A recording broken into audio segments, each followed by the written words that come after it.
কি বললি তুই? তো পিচ্ছি বউ নাকি পিচ্ছি রক্ষিতা, যাকে এই 3 মাস নিজের কাছে রেখেছিস কিন্তু কোনো বাড়তি পরিচয় ছাড়াই? আর কি যেন বললি? বউ? হাসা এলি। চুপ কর।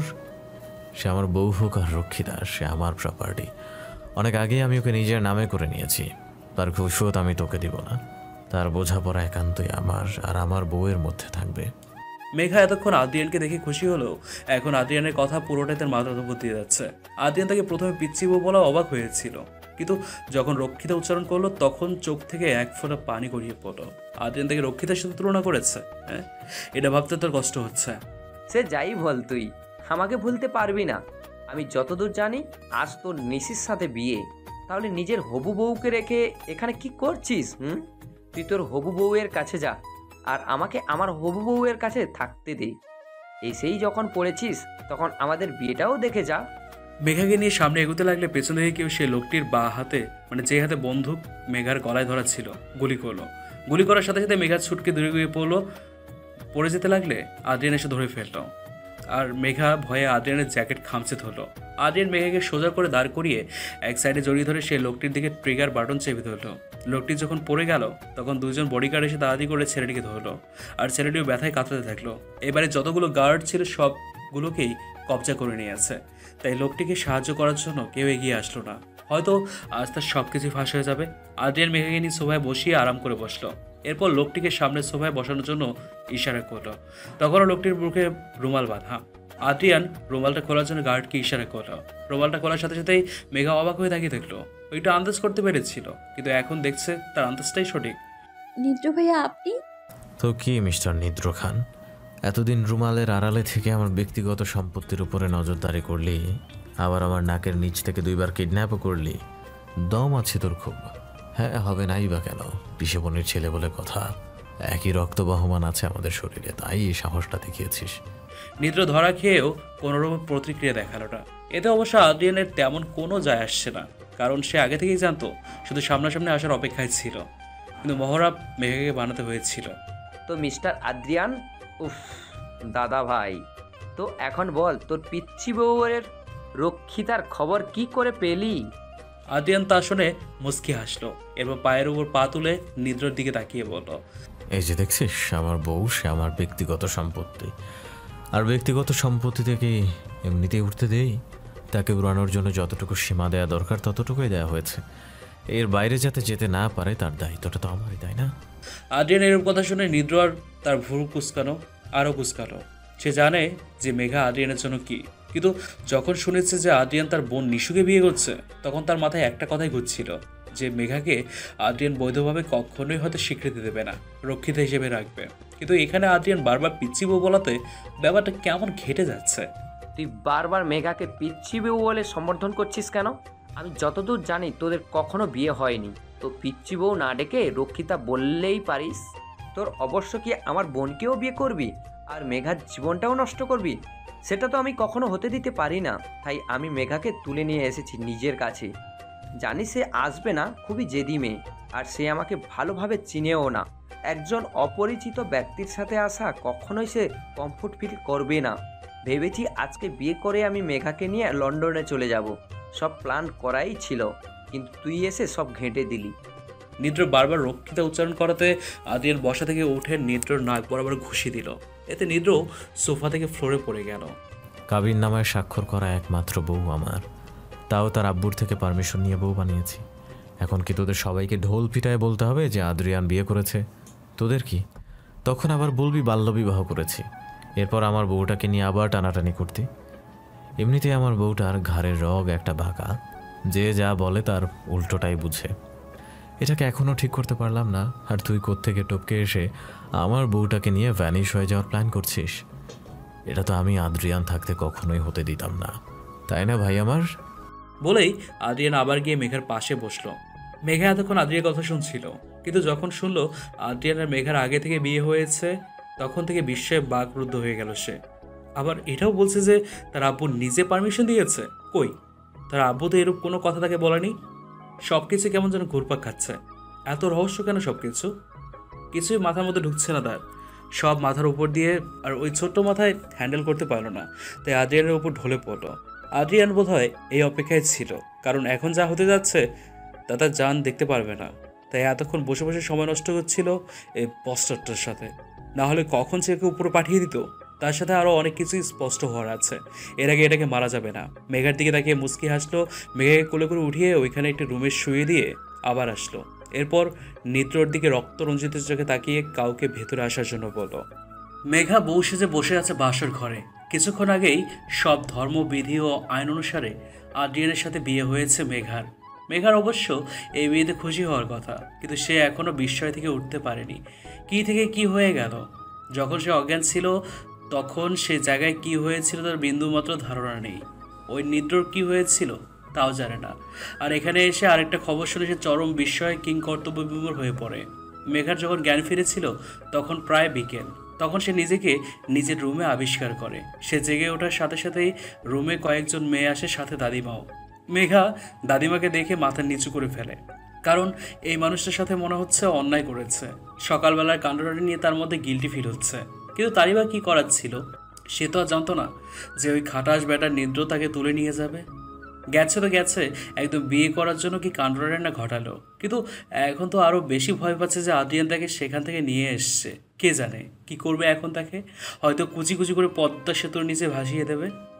এসবই ভাবছিল আর নিজের প্রাণ বাঁচানোর পন্থা খুঁজছিল, তখন দাদিমা এসে পাশে বসলো। কিন্তু কোনো কথা না বলে ওই মেয়েগুলোকে বললো যে সাজিয়ে দেওয়ার জন্য, যেমনটি আদ্রিয়ান বলেছে। বেশি মেকআপ করতে বারণ করেছে, কারণ এসব আদ্রিয়ান কম পছন্দ করে। আর বলেছে যাতে সুন্দর করে হিজাব করে দেয়, যেন একটা চুলও দেখা না যায়। দাদিমার এরূপ কথা শুনে মেঘা শুধু তাকিয়ে থাকলো। এরপর মেয়েগুলো এসে যখন মেঘাকে ফ্রেশ হয়ে আসতে বললো, তখন মেঘা তাড়াতাড়ি দাদিমাকে জিজ্ঞেস করতে লাগলো কেন সাজতে হবে তাকে, কেন সাজানো হবে তাকে।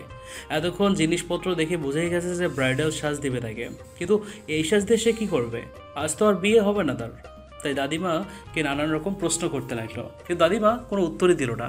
দরজা ঠেলে একজন সার্ভেন্ট খাবার নিয়ে এলো। মেঘা সারাদিন কিছুই খায়নি, যার জন্য হয়তো এতক্ষণে শরীর দুর্বল হয়ে পড়েছে। তার জন্য দাদিমা মেঘাকে ফ্রেশ হয়ে আসতে বললো আগে। মেঘার অবশ্য মন খারাপ হয়ে গেল দাদিমা তার সাথে ঠিকভাবে কথা না বলাতে। তাই দাদিমার কথা মতো ফ্রেশ হয়ে আসলো। এরপর দাদিমা ভাত মেখে মেঘার মুখের সামনে ধরলো খাওয়ার জন্য। মেঘারও খুব খিদে পেয়েছিল, যার জন্য না করেনি। শোনো মেঘা, তুমি সকালে যে কাজটা করেছো সেটা একদম ঠিক কাজ করনি।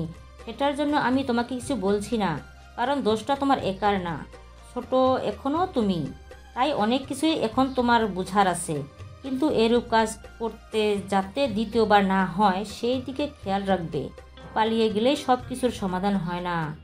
যদি আজকে কোনো অঘটন ঘটে যেত তাহলে আমার নাতিটাকে কিভাবে সামলাতাম। দাদিমার কথা শুনে মেঘা মাথা নিচু করে ফেলল। তোমার আব্বু এসেছে, তোমার সব প্রশ্নের উত্তর তোমার আব্বু তোমাকে দিবে। তাই এখন মাথার মধ্যে এত কিছু ঢোকাতে হবে না। এখন তাড়াতাড়ি তৈরি হয়ে নাও, কিছুক্ষণ পর উকিল ও কাজী আসবে। মেঘা আব্বুর কথা শুনে খুশি হলেও কাজী আর উকিলের ব্যাপারটা শুনে ভ্রু কুঁচকালো। এখানে কাজী আর উকিলের কাজ কি? আবার মনে পড়লো আজ তো আদ্রিয়ান আর নিশুদের বিয়ে, তারা তো আসবেই। কিন্তু এর জন্য তাকে কেন তৈরি হতে হবে? সে তৈরি হবে না, কিছুতেই না। তার আব্বু এসছে যখন, তখন তার আব্বুর সাথেই চলে যেতে পারবে। এখন আদ্রিয়ানকে একটু সরি বলে দেবে আজকের কাজটার জন্য। যেহেতু দাদিমা কষ্ট পেয়েছে, তাই দাদিমার দিকে তাকিয়ে বললো, দাদিমা আব্বু এখানে কি করে? আর তুমি এই কথা এখন বলছো? মানে দেখি, সরো সরো, আমি আব্বুর কাছে যাব। নিশ্চয়ই আমায় নিতে এসেছে, তাই না? এই বলে মেঘা দাদিমার বাকি কথা না শুনে দৌড়ে রুম থেকে বেরোতে লাগলে কেউ মেঘার হাতের কবজি ধরে সামনে আনে। মেঘা যেতে চাইলে বাধা পড়ে তার হাতে। তাই কে তাকে আটকিয়েছে তা দেখার জন্য ব্যক্তিটির দিকে তাকালো। আদ্রিয়ানকে দেখে হালকা ঢোক এলো, মনে হচ্ছে এক্ষুনি খেয়ে ফেলবে। কিন্তু সে নিজেকে সামলিয়ে আদ্রিয়ানের দিকে চোখ তুলে তাকায় আর শাসানোর সুরে বলে, আপনার সাহস তো কম না? আমাকে স্পর্শ করছেন কেন আপনি? হাত ছাড়ুন আমার। কথাটা বলেই মেঘা আদ্রিয়ানের থেকে হাত ছাড়ানোর চেষ্টা করে, কিন্তু আদ্রিয়ান আরো শক্ত করে চেপে ধরে হাতটা। তাতে মেঘা হালকা ব্যথাও পায়। তবুও সে নাছর বান্দা, ছাড়া তাকে পেতেই হবে, তা না হলে আব্বু তো তাকে রেখেই চলে যাবে। মেঘা ছটফট করতে দেখে আদ্রিয়ান সবাইকে বলে কিছুক্ষণের জন্য বাইরে যেতে। সবাই বের হয়ে গেলে দাদিমা উঠে দরজার দিকে এগিয়ে গিয়ে আদ্রিয়ানের দিকে তাকালো। এরপর মেঘার দিকে তাকিয়ে আবার আদ্রিয়ানের দিকে তাকালো। দাদু ভাই, মেয়েটা এখনও অবুঝ, বেশি বাড়াবাড়ি করো না, এতে হিতের বিপরীত হতে পারে। তাই যা করবে ভেবে চিন্তে করবে। এই বলেই দাদিমা বাইরে চলে যায়। আদ্রিয়ান মেঘার হাত ধরে রেখেই দরজা বন্ধ করে। এরপর মেঘাকে ড্রেসিং টেবিলের সামনে দাঁড় করায়। প্রতিবিম্বতে দুজনেই ফুটে ওঠে। মেঘা যখন প্রতিবিম্বের দিকে তাকায় তখন দেখে আদ্রিয়ান আগে থেকেই তার দিকে কেমন মায়াভরা দৃষ্টিতে তাকিয়ে আছে। মেঘা বেশিক্ষণ সে চোখের দিকে তাকাতে পারল না, তাই অন্যদিকে দৃষ্টি নিক্ষেপ করলো। তাকে যেন বলছিলে তোমাকে স্পর্শ করার সাহস কোথায় পেলাম? কথাটা বলে আদ্রিয়ান মেঘার ঘাড় থেকে চুল সরিয়ে জড়িয়ে ধরল। এরপর কানের কাছে ঠোঁট নিয়ে লো ভয়েসে বলল, আমার সাহসটা বরাবর বেশি, আর তোমার বেলাতে মাত্রাতিরিক্ত। তাই তোমাকে স্পর্শ করার জন্য এক্সট্রা সাহসের দরকার হয় না। আদ্রিয়ানের এরূপ কাছে আসাতে মেঘার শরীরে কম্পন সৃষ্টি হলো। কোনো মতে নিজেকে সামলিয়ে আদ্রিয়ানকে ধাক্কা মারল। হঠাৎ ধাক্কাতে আদ্রিয়ান প্রস্তুত ছিল না, তাই একটু পিছিয়ে গেল। এরপর মেঘার দিকে অবাক চোখে তাকালো। সমস্যাটা কি আপনার? বারবার কাছে কেন আসছেন আপনি? নাকি এখন বলবো যে আপনার ক্যারেক্টারেও সমস্যা আছে? নিশুতির সাথে বিয়ে হচ্ছে তো তাকেই বিয়ে করুন না। আমার পিছনে কেন পড়ে আছেন আপনি? নিড্র ভাইয়ের কথাই তা তাহলে ঠিক, রক্ষিতা বানাতে চাইছেন আপনি আমায়? মেঘার এরূপ কথায় আদ্রিয়ান তার হাত মুষ্টিবদ্ধ করলো। নিজের রাগ সংবরণ করার চেষ্টায় আছে। কি হলো, চুপ করে আছেন কেন? তাহলে কি এটাই ঠিক? আপনি আমাকে উচ্চস্বরে একটি শব্দ হলো, যেই শব্দে মেঘা কেঁপে উঠল। সাথে সাথেই চোখ বন্ধ করে কানে হাত দিল। মেঘা চোখ খোলার আগে আদ্রিয়ান মেঘার হাত ধরে টেনে নিচে নিয়ে গেল। এরপর সবার সামনে এনে দাঁড় করালো। মেঘার সামনে তাকে দেখলো এখানে প্রায় সবাই আছে। দাদিমা, পিসিমণি, ফুপা, নিশু আর তার সাথে নতুন তিনজনকে দেখতে পাচ্ছে, যাদের আগে দেখেছে বলে মনে হয় না। হঠাৎ করেই বা চোখায় চোখ পড়তে দেখলো তার আব্বু বসে আছে। আব্বুকে দেখে সবকিছু ভুলেই গেল। যখনই তার আব্বুর কাছে যেতে নেবে তখনই আদ্রিয়ান ধরে ফেলে। ওইদিকে নয় শোনা, তুমি জানতে চাইছিলে না আমি নিশুকে বিয়ে করেছি, আবার সেই সাথে তোমাকে রক্ষিতা বানাতে চাইছি কেন? তাহলে সেই উত্তরটা আগে জেনে নাও, তারপর না হয় তোমার আব্বুর কাছে যাবে। আপনার কোনো কথা শোনার আগ্রহ নেই আমার। আব্বু যখন চলে আসছে তখন আপনি আর আমাকে আটকাতে পারবেন না। তাই নাকি? আর যদি তোমার আব্বুই তোমাকে নিতে না চায় তখন কি করবে? আব্বু কেন নিতে চাইবে না? আমার আব্বুর মেয়ে আমি, আর আমি আমার আব্বুর সাথে যেতে চাইলে অবশ্যই নেবে, তাই না আব্বু? তুমি বসে আছো কেন আব্বু? এখনই চলো না, এখানে আমার দম বন্ধ লাগছে। আমাকে এই শয়তানটার কাছ থেকে নিয়ে যাও প্লিজ। মেঘার এরূপ কথা শুনে তার আব্বু বসা থেকে উঠে মেঘার আদ্রিয়ানের সামনে আসলো। এরপর মেঘার মাথায় হাত বুলিয়ে বলল, কোনো বাবাকে দেখেছো আম্মু যে তার মেয়ের সংসার ভাঙতে? আমাকে কি সেই রকমের আব্বু মনে হয় আম্মু? মেঘার আব্বুর এরূপ কথা শুনে কিছুই বলল না। এখানে সংসার ভাঙার কথা আসছে কেন আব্বু? আমি বলছি মেঘা বনু। হঠাৎ করে নিশুর কথা তার দিকে তাকালো। আজ নিশুকে খুব সুন্দর লাগছে। ম্যাজেন্টা কালারের লেহেঙ্গা খুব সুন্দর করে ফুটে উঠেছে নিশুর ফর্সা গায়ে। নিশুর ডাকে নিজে বাস্তবে ফিরল। আমি লন্ডন থেকে এসেছিলাম ভাইয়ার সাথে আরও প্রায় 20 দিন আগে, কিন্তু সেটাও মম ড্যাডকে না জানিয়ে, কারণ বাংলাদেশের কথা বললে ওনারা আসতে দিত না। শুধু একটা কারণ বললেই আসতে দিত, আর সেটা হলো দাদাভাই মানে আদ্রিয়ানকে যদি বিয়ে করি তাহলে। আর সে যাই হোক, আমি তবুও এসেছিলাম ভাইয়ার সাথে অনেক কষ্ট করে। আসলে এখানে আসার একটা মাত্র উদ্দেশ্য ছিল আমার প্রিয় মানুষটির সাথে দেখা করার, কারণ সে বাংলাদেশেই থাকতো। অয়ন নাম তার, আর আমাদের ফোনেই পরিচয়, আর তার থেকে প্রণয় ও একটা ভালো কোম্পানিতে চাকরি করে। তাই আমাদের সম্পর্ক যখন 2 বছর হয় তখন বিয়ের প্রস্তাব রাখে আমার মম ড্যাডের কাছে, কিন্তু আমার মম ড্যাড বলেই তার ছেলের হাসি হাসলো। এরপর আবারও বলা শুরু করলো, তারা আমাদের সম্পর্কটাকে মেনে নেয়নি। উল্টো অয়ন আর ওর মা বাবাকে অনেক অপমান করেছে, বলেছে যে টাকার লোভে আমাকে ফাঁসিয়েছে, আরও অনেক কিছু। এরপর থেকে সে আমার সাথে যোগাযোগ বন্ধ করে দেয়। অনেক চেষ্টা করেও তার কোনো খোঁজ খবর পাইনি। সেজন্য আমি বাংলাদেশে আসি তার খোঁজে, আর তার খোঁজ অনেক কষ্ট করে জোগাড় করি। আর এইসব কিছুতে দাদাভাই মানে আদ্রিয়ান আমাকে সাহায্য করে। আজকে আমার আর আদ্রিয়ানের নয়, বরং তোমার আর আদ্রিয়ানের বিয়ে হওয়ার কথা, আর আমার সাথে অয়নের, যার পুরো আয়োজন দাদাভাই নিজেই করেছে। কিন্তু তার মধ্যে আমাদের কিছু অভিনয় করতে হয়। সেটার কারণ কি তা আমি জানি না, হয়তো বড় কোনো কারণ থাকতে পারে। সেটা না হয় দাদাভাই তোমাকে বলবে। সরি বনু, এতদিন তোমাকে কষ্ট দেওয়ার জন্য। আর এই যে দেখছো পাশে লম্বা একটি ছেলেকে দেখিয়ে, ও হচ্ছে অয়ন, আমার প্রিয় মানুষ। অনেক কষ্টে তার সাথে আমার বিবাহ হতে যাচ্ছে, যার পুরো কৃতিত্ব দাদা ভাইয়ের। ওর জন্য আজ আমি আমার প্রিয় মানুষটিকে কাছে পাচ্ছি এবং সারা জীবনের জন্য নিজের নাম করে নিচ্ছি। কথাটা বলেই মুস্কি হেসে অয়নের দিকে তাকালো, আর এদিকে মেঘা কিং কর্তব্য বিমূঢ় হয়ে গেল। এত কিছু হয়েছে অথচ সে কিচ্ছু রিটের পায়নি। মেঘা যখন এসব ভাবনায় মশগুল, তখন আদ্রিয়ান নিশুর উদ্দেশ্যে বলল, বোঝানোর চ্যাপ্টার যদি শেষ হয় তো এখন তোর আদরের বোনকে বল তাড়াতাড়ি রেডি হয়ে আসতে, আমার আরও কাজ আছে, এসব আর ভাল লাগছে না। বলেই আদ্রিয়ান ফোন নিয়ে বাইরে চলে গেল, আর মেঘাকে রেখে গেল ভাবনা চিন্তার অম্বরে। হয়তো আজকে ভাবতে ভাবতে তার দিনগুলো অতিবাহিত হবে, বা এর চেয়েও অনাকাঙ্ক্ষিত ঘটনার সম্মুখীন হতে হবে, নাকি এর চেয়েও মারাত্মক কিছু অপেক্ষা করছে। কি হতে চলছে তাদের জীবনে, কোন দিকে মোড় নেবে। সন্ধ্যা আলোর প্রকোপ কমে এলো, আধারের আবরণের স্নিগ্ধ প্রকাশ পাচ্ছে ধীরে ধীরে। গধূলি সময় কেটেছে অনেকক্ষণ হলো, আর সেই মধুর লগ্নে বাধা পড়েছে মেঘা, আদ্রিয়ান আর নিশি, অয়ন। হ্যাঁ, কিছুক্ষণ আগেই সম্পূর্ণ বিধি অনুসারে দুটি জুটি পবিত্র বন্ধনে আবদ্ধ হয়েছে। এদের মধ্যে এক জুটিকে আনন্দ উল্লাসের সাথেই তাদের পবিত্র বন্ধনে আবদ্ধ হয়েছে, আর আরেক জুটির মধ্যে কারো মধ্যেই সেই খুশি দেখা যায়নি। কারণ পরিস্থিতির প্রকোপে হয়তো এই বন্ধনটা এলোমেলোভাবেই জুড়ে গেল। কিন্তু এর মধ্যে আরেকটি সত্যির প্রকাশ ঘটল মেঘার কাছে।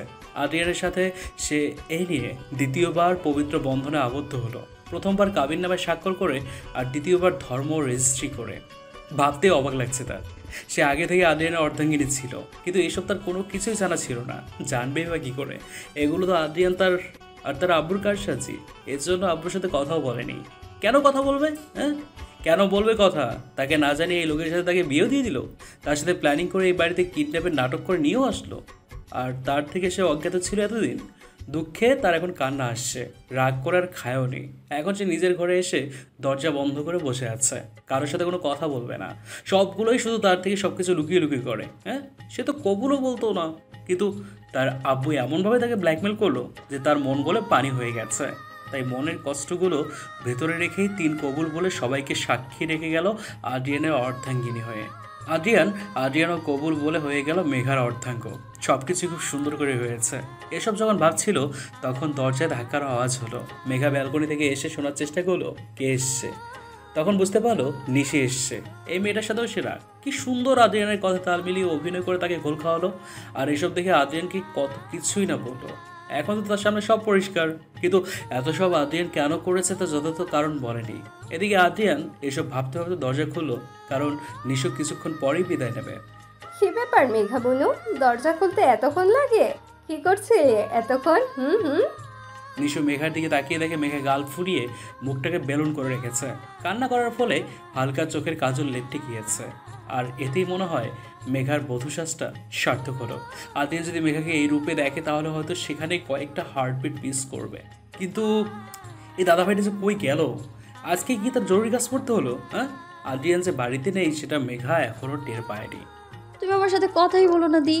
তোমার তো ফিল্মি জগতে অভিনয় করা উচিত ছিল। যেভাবে আমায় বোকা বানালে তোমরা 2 ভাই বোন মিলে, মনে হয় না এই জন্মে আর এরকম বোকা আমি হয়েছি বা হব কখনো।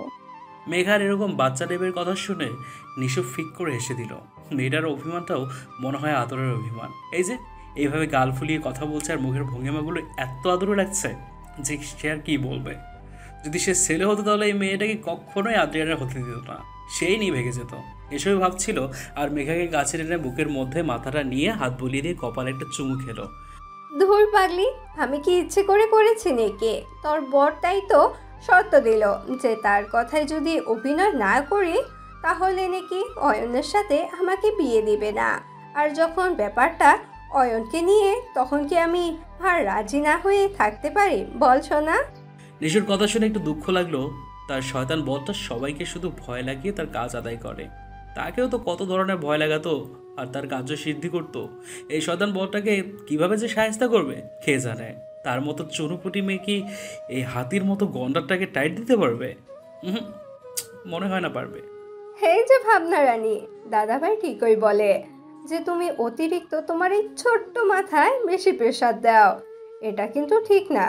শোনো, তোমাকে কয়েকটা কথা বলি। তোমার বয়সটাই হয়তো কম, কিন্তু সেই তুলনায় কিন্তু যথেষ্ট ম্যাচিওর তুমি। তাই আমার কথাগুলো মন দিয়ে শুনবা। নিশুর কথায় মেঘা মাথা নাড়লো। এরপর নিশু মেঘাকে নিয়ে বেডে বসালো। মেঘার হাত দুটো নিশুর হাতে নিয়ে মুঠিতে বলল, দাদাভাই যখন কিশোর ছিল তখন মামা মামি এক ভয়াবহ গাড়ি অ্যাক্সিডেন্টে মারা যায়। দাদাভাইয়ের পুরো পৃথিবীটা ছিল মামা মামি। যখন উনারা মারা যায় তখন দাদাভাই অনেক ভেঙে পড়ে। এরপর নানুমাই দাদাভাইকে অনেক কষ্ট করে তাকে সামলায়। যখন দেখছে দাদাভাই আস্তে আস্তে ঠিক হচ্ছে তখন তাকে লন্ডনে পাঠিয়ে দেয় পড়াশোনার জন্য, কারণ এখানে থাকলে সব সময় মামা মামির কথা মনে পড়বে, এতে দাদা ভাইয়ের ভবিষ্যৎ নষ্ট হতে পারে। তাই যেখানে পড়াশোনা শেষ করে সাথে মামার রেখে যাওয়া বিশাল বিজনেস সামলায়। এরপর আস্তে আস্তে এভাবে সময় যেতে থাকে, কিন্তু কখনো কোনো মেয়ের নেশা তার ছিল না। বিদেশের মাটিতে থাকলে মেয়েদের নিয়ে মাথা কোনো বিষয় ছিল না, কিন্তু দাদা ভাই কখনো এসব ব্যাপারে ইন্টারেস্ট দেখাতো না। শুধু একটা কথাই বলতো, এসব ফালতু জিনিসের জন্য তার সময় নেই।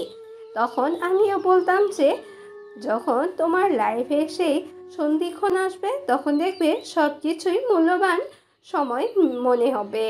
আর দেখো বনু, আমার কথা মিলে গেল। তোমাকে পাওয়ার জন্য দাদাভাই যে কি খেলো দেখেছ, যেটা শুধু সে আর উপরওয়ালাই জানে। তোমাকে এসব বলার একমাত্র কারণ হলো দাদাভাই তোমাকে পাগলের মতন ভালোবাসে। হয়তো তার কার্যকলাপে তুমি বুঝেছ, আর ইজহার করার প্রন্ততা হয়তো একটু অন্যরকম, কিন্তু তোমাকে সে তার জীবনের সব কিছু দিয়ে রক্ষা করতে চায়। তোমাকে কষ্ট দিয়ে সে কষ্ট পায়, নিজেকে আঘাত করে। এমন প্রিয়র হার্টকে কখনোই অবহেলা করেও না, আপন করে নাও। অনেক হয়েছে রাগারাগি, এখন এসব মান ভেঙে তুমি নতুন জীবন শুরু করো। দেখবে পৃথিবীর সুখী জুটের মধ্যে তোমরাও সেরা কাপল হবে। এতক্ষণ মেঘা মন দিয়ে সব কথা শুনলো আর চোখের অশ্রু ঝরাতে লাগলো। নিজেকে নিজেই এখন দোষারোপ করতে লাগলো। এত কিছু দেখেও সে অবুঝের মতো কত কিছুই না করলো। আদ্র অনেক হার্ড হয়েছে। হয়তো এখন মেঘাকে আর আগের মতো ভালোবাসবে না। তাকে কি মেনে নেবে আদ্র, নাকি ওইসব কাজের জন্য তাকে দূরে ঠেলে দেবে? এসব ভেবেই বুকের মধ্যে মোচড় দিয়ে উঠলো। মেঘার অবস্থা দেখে নিশুরও খারাপ লাগছে। মেয়েটাকে এখন এসব না বললেও পারতো, কিন্তু এতে যে আদ্রিয়ানকে সে ভুল বুঝেই যাবে। এদের দুইজনের সম্পর্কটা ভাটা পড়তে পারে, আর একজন মেয়ে হয়ে এসব কখনোই হতে দিতে পারে না সে। নিশুদি, আমাকে কি উনি আগের মতো আর ভালোবাসবে না? আমার তো অনেক বড় ভুল হয়ে গেছে। এখন আমি কি করব বলো না নিশুদি? উনি হয়তো আমায় আর গ্রহণ করবে না, তাই না নিশুদি? আগে একটা, তোমাকে যদি দূরে সরিয়ে দেবে তাহলে কি এত কিছু করে এভাবে বিয়ে করতো? আসলে দাদা ভাইটাও না এমন ছোট্ট মেয়েকে আমার ভাবি বানালো যে কি আর বলবো, খুব বড় ভুল করলো। দি ভাই, বলেই মেঘা ভ্যা ভ্যা করে কান্না করে দিল। মেঘার হঠাৎ এমন কান্নায় নিশু ঘাবড়িয়ে গেল। ও তো মজা করছিল। নিশু তাড়াতাড়ি মেঘাকে জড়িয়ে ধরে হাসতে হাসতে বলল, বনু, আমি তো মজা করছিলাম। হয়েছে হয়েছে, আর কান্না করো না প্লিজ। এরপর দাদাভাই যদি টের পায় আমার জন্য তার পিচ্চি বউটার চোখে পানি এসেছে, তাহলে হয়তো আমাকে আর অয়নের সাথে পাঠাবেই না। তখন কিন্তু আমিও তোমার সাথে যোগ দিয়ে দিব কান্নায়।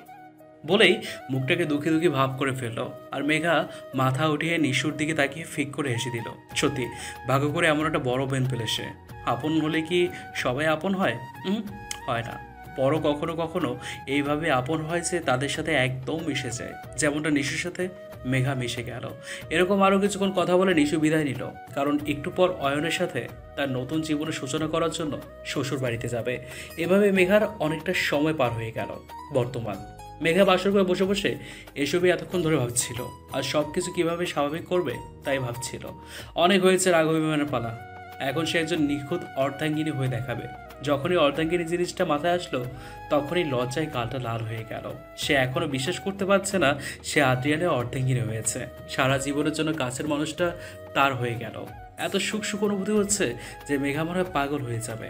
প্রায় অনেকক্ষণ ধরে মেঘা বসে আছে। দাদিমা আর তন্নি মিলে মেঘাকে বাসর ঘরে বসিয়ে গেছে সেই রাতের 10টায়। এখন বাজে রাতের 1টা। হ্যাঁ, তন্নিও এসছে। আদ্রিয়ানে আসতে বলছে। বান্ধবীকে পেয়ে মেঘা তো ভীষণ খুশি হয়েছিল। এরপর অনেক কথা হলো তাদের সাথে, দাদিমাও যোগ দিয়েছিল। দাদিমা এখন মেঘার সাথে আবার আগের মতো কথা বলছে, সাথে তাকে অনেক উপদেশ দিল। আর তন্নি তন্নি তো গভীর গভীর কথা বলেছে যে তার কান দুটো গরম হয়ে গিয়েছিল। আল্লাহ, মেয়েটাও কি এক পিস রে বাবা। এসব ভাবতে ভাবতে কখন যে ঘুমিয়ে পড়লো খবর নেই। হঠাৎ দরজা খোলার শব্দতে মেঘার ঘুমটা হালকা হলেও চোখ জোড়া খুলতে পারো না। আদ্রিয়ান ঢুকেই দেখলো তার রুমটা ফুলের রাজ্যে করে ফেলেছে। খুব সুন্দর করে রুমটা ডেকোরেট করা হয়েছে। আদ্রিয়ান রুমে ঢুকে চারদিকে চোখ বুলিয়ে বেডের দিকে তাকালো। বেডটিকেও আলিশানভাবে ফুল দিয়ে সাজানো হয়েছে, মনে হচ্ছে পুরো একটা ফুলের বাগান। আর সেই বাগানে আলোকিত করে আছে ভেতরে থাকা তার জীবনের বিশেষ ফুলটি, যে কিনা ফুলের রানী হিসেবে আছে। কিন্তু সেই রানী আপাতত ঘুম পরিষদে ঘুমের জগতে মিশে আছে। আদ্রিয়ান সামনে এগোতে লাগলো।